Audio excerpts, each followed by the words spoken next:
Mga kababayan, ito ang tanong na nakakatakot pakinggan. Paano kung hindi makonvict si VP Sara Duterte? May posibilidad bang biglang walang presidential election sa 2028? Iyan ang klase ng political warning na iniugnay ngayon kay Attorney Harry Roque. Pero bago tayo matakot, ito agad ang pinaka-importanteng resibo. Sabi ng COMELEC, sa ilalim ng kasalukuyang konstitusyon, may election sa 2028. So ano ito? Political scare? Legitimate warning? O may mas malalim na laban tungkol sa impeachment, Constitution, Senate, Supreme Court at kung sino ang makakatakbo sa 2028? Diretso tayo.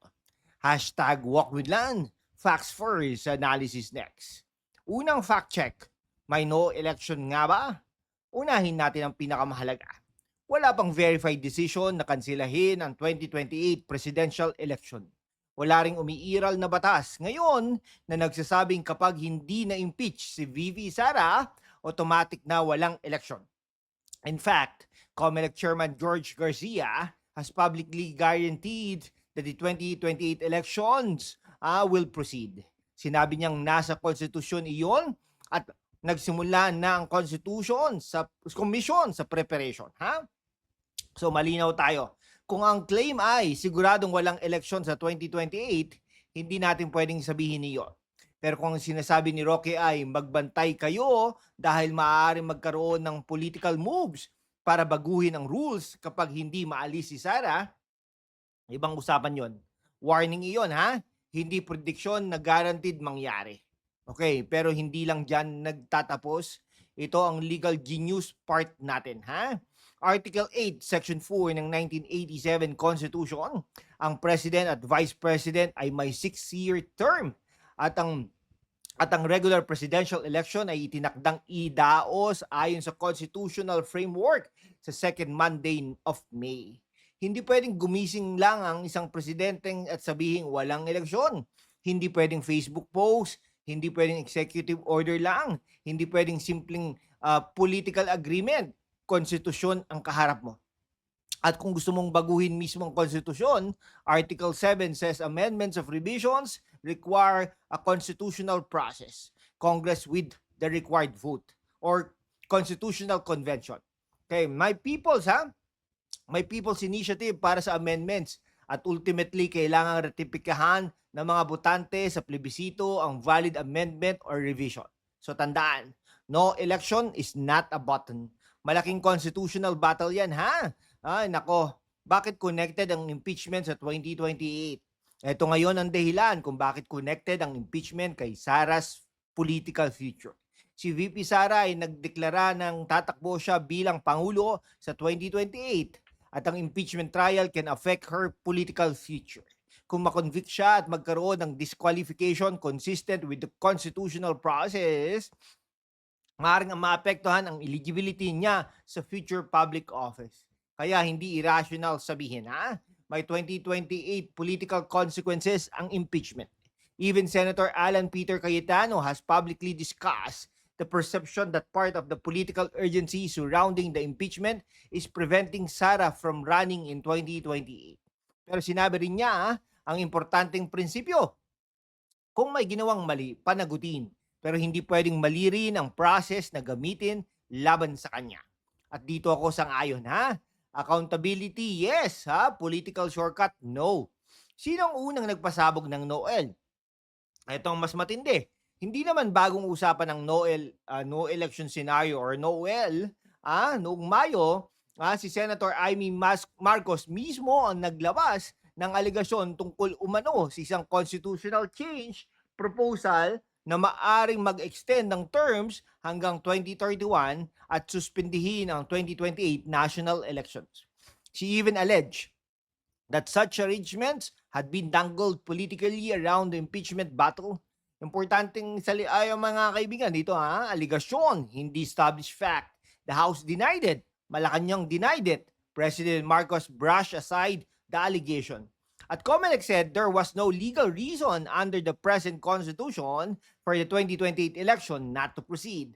So kung si Roque ay nagbabala ngayon, hindi naman niya kinukuha sa vacuum ang concern.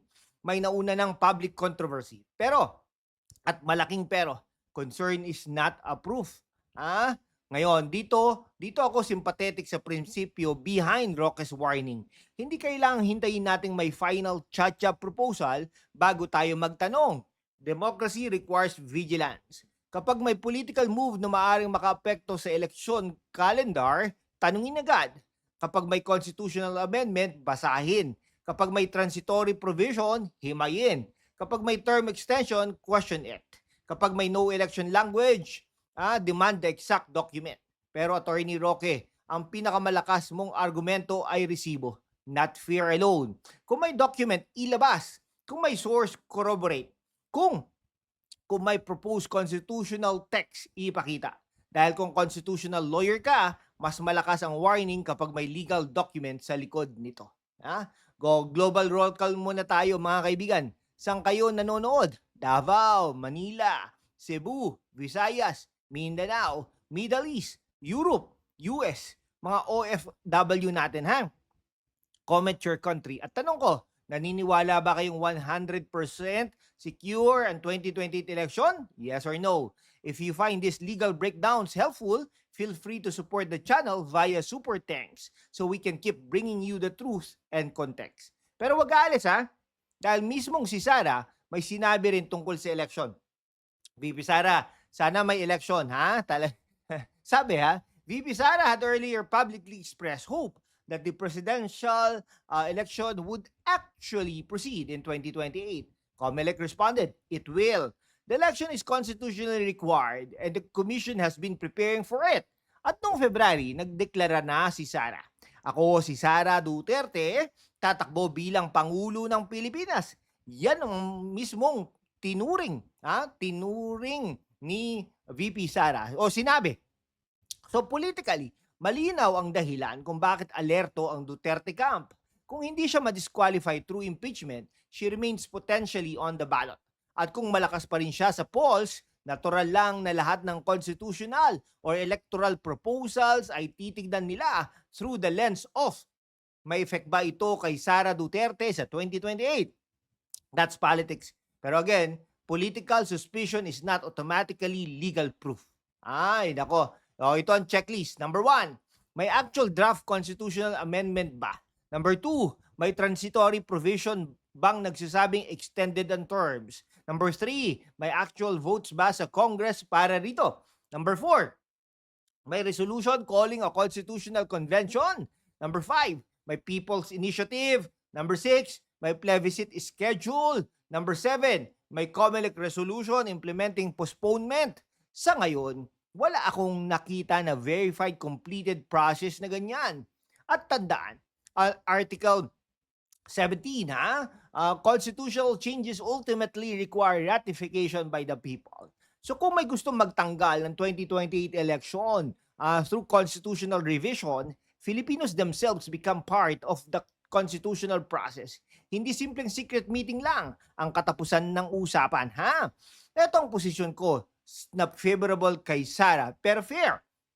Kung guilty siya based on evidence, then prosecute the impeachment case properly. Present the documents, present the witnesses, cross-examine, let the defense answer, let the senator judges decide.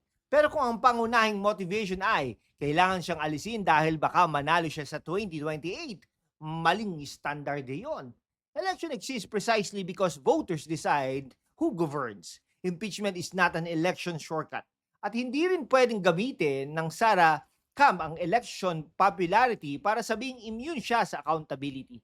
Popular or unpopular, same constitution, same evidence, same due process. Kung ma-acquit, respect the result. Kung ma-convict, through a valid process. Respect the result. At kung eligible siyang tumakbo sa 2028, let the voters decide. Ito ang hatol nila, ha? Number 1, wala pang verified no election in 2028 plan na established fact. COMELEC says the election will happen. Number 2, pero hindi mali ang magbantay. The no election controversy has already been raised publicly, including by Senator Amy Marcos. Number 3, kung warning ang punto ni Attorney Harry Roque, May value yon. Democracy needs people who ask uncomfortable questions, pero kailangan pa rin ng ebidensya. Number 4, hindi legal consequence ng acquittal ni Sara ang pagkansela ng eleksyon. Magkaibang issue yon. Number 5, kung gusto ng prosecution na alisin at disqualify si VP Sara, prove the impeachment case. Hindi dahil leading siya politically, hindi dahil ayaw niyang makalaban. Ebidensya. Number 6, kung gusto naman ng Duterte camp na sabihin may no election conspiracy, same standard, evidence. At number 7, ang pinaka-importanting prinsipyo, hindi dapat takot ang gobyerno sa eleksyon. Kung sino ang gusto ng tao, hayaan silang bumoto. So kayo, mga kaibigan, naniniwala ba kayong may totoong panganib na magkaroon ng no election scenario sa 2028? O political warning lamang ito na kailangan pa ng matibay na resibo? At second question, kung ma-acquit si VP Sara sa impeachment trial at legally qualified siyang tumakbo, dapat bang hayaan na lamang ang taong bayan ang humatol sa ballot box? Comment down below. Respectful pero matapang tayo. If you find these breakdowns or legal breakdowns helpful, feel free to support the channel via Super Thanks so we can keep bringing you evidence-based commentary. Subscribe to stay updated on the truth behind the latest headlines. We are on the road to 100,000 subscribers. And to show the strength of our community, join us. Facts first, analysis next. This is #WalkWithLand.